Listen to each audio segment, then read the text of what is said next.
Hello, my name is Allison Ottensmeyer, and this is my EDL 851 Module 8. We are looking at the legal aspects of teacher evaluation. One of the first articles that I took a look at in this module was about the Every Student Succeeds Act. This really talked about how they were allowing redesigns of teacher evaluation systems to be submitted to the United States Department of Education. It also encourages a broad range of scores to determine effectiveness on teacher evaluations rather than just one score being used. It also encouraged the states to develop an evaluation criteria based upon the multiple measures and not just using a series of checklists. It also talked about how it's really important for the teachers and evaluation staff to be notified of the evaluation procedures and what is expected. And one of the main things that I took from it is that it really lessened the federal influence and put it more on the states and the district to come up with an evaluation system that was fair and had those multiple measures in it. There was also an overview article as far as of the teacher evaluation. And what I gained from that was that evaluation systems have changed over the years. We all know that. They, I think, changed from district to district even. Most are designed and looked at a district level, which I can say I definitely believe that going between two districts, my evaluations have been drastically different. And research has changed the evaluation process over time. There's a lot of look at teacher quality. There's philanthropic interests, advocacy groups, policymakers are revamping state laws, and they all tie into teacher evaluation. Systems are also hard to quantify, so we're having to look at readjusting that to make sure that we can quantify those. But one of the great things is that the new systems have shown to give greater feedback to teachers, and I think that's always a positive when there is quality and ample feedback given. Then that teacher is allowed to reflect upon teaching and allow for growth as well. Some of the difference between traditional teacher evaluations and what the ideas were to revamp teacher evaluations. The traditional ones relied on classroom observations, and they may not be very frequent. They were conducted mostly by the principals or other administrators versus having colleagues and all sorts of support staff in there giving feedback. They were infrequent, and they were very much checklist based versus standard. Some of the ideas to revamp teacher evaluations is providing more information about strengths and weaknesses. The policymakers also want to identify those teachers struggling more quickly or who are ineffective. They also encourage 3 levels of performance were to be identified within the evaluation systems. They want to take student achievement into account, but not for it to rely heavily on student achievement because it all goes back to having those multiple measures.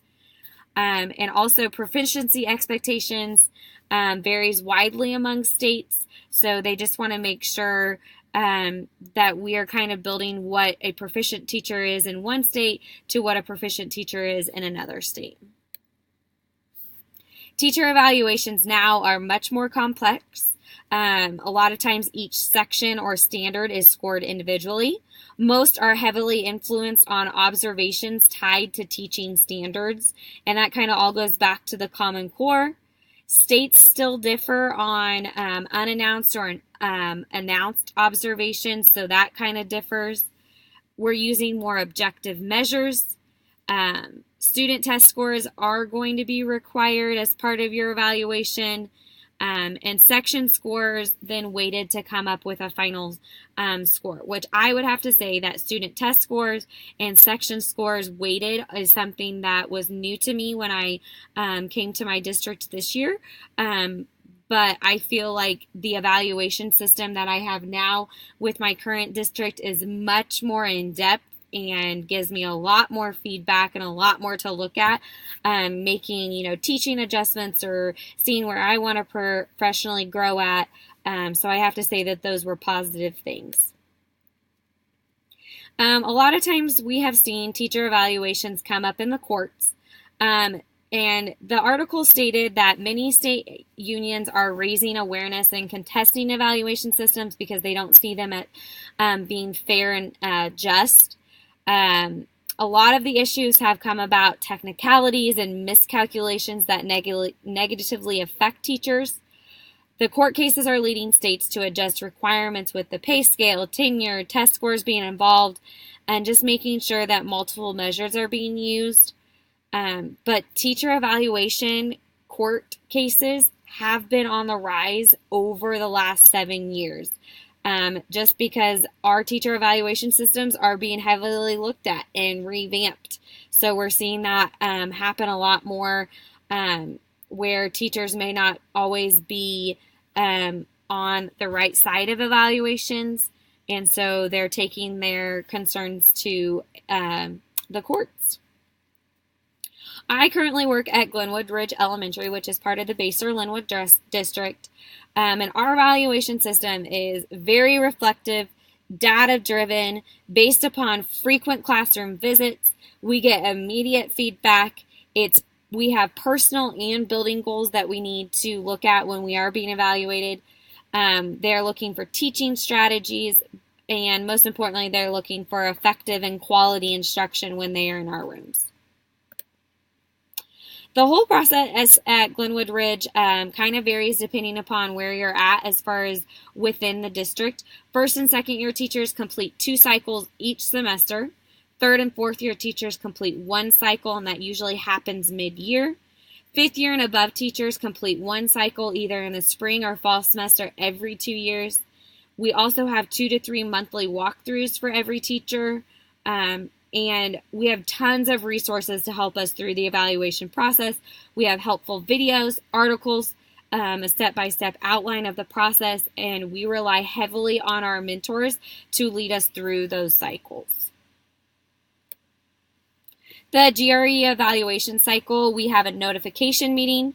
Then we go to initial conference to go over goals and get support. We have a pre-observation lesson. We then talk about what our lesson is going to be about and the assessment. We then get observed. We go back in to review the evaluation that is sent out via email. We have a post-observation meeting to go in and talk and get feedback, or our administrators provide support. Then we always have a mid-cycle, and then at the end of the year, we have an end-of-the-year cycle meeting.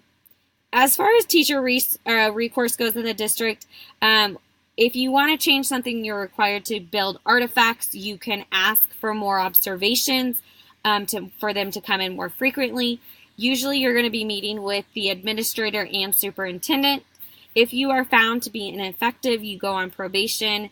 Extra support is given in the classroom. You have professional learning opportunities, but you also have more consistent observations and even more walkthroughs.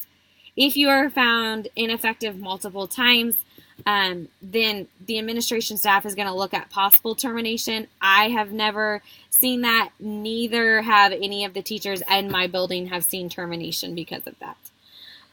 We were always told, and it was heavily emphasized, that no matter what at Basehor-Linwood, the ultimate goal for teacher evaluations is to provide support and help for all teachers to grow professionally, and I feel like that is definitely kept at the highest ranking and is something that all administrators in our district strive to do. They're not out to get you. They're out to help you and to support you and to help you grow as a teacher. One of the court cases that I found was the Letterman versus the state of New York. She was rated ineffective on one part because of standardized student growth measure test scores were used negatively on her teacher evaluation. Ultimately, she was made as an effective teacher, but the test scores were some years she was ineffective, some scores she was effective. They ended up ruling in favor of Letterman, and the judge just said that, the students you have in your classroom can change, and those test scores can be unreliable year to year. So being marked as ineffective kind of negatively affected her, not necessarily on the pay scale or as a teacher, but just the way of her thinking, of her teaching. So they are looking at New York's evaluation model, and those growth model scores are still being heavily criticized today. As a future administrator, I'm going to make sure that I stay up to date on state requirements of evaluation in districts. I want to make sure that I understand my district goals and requirements.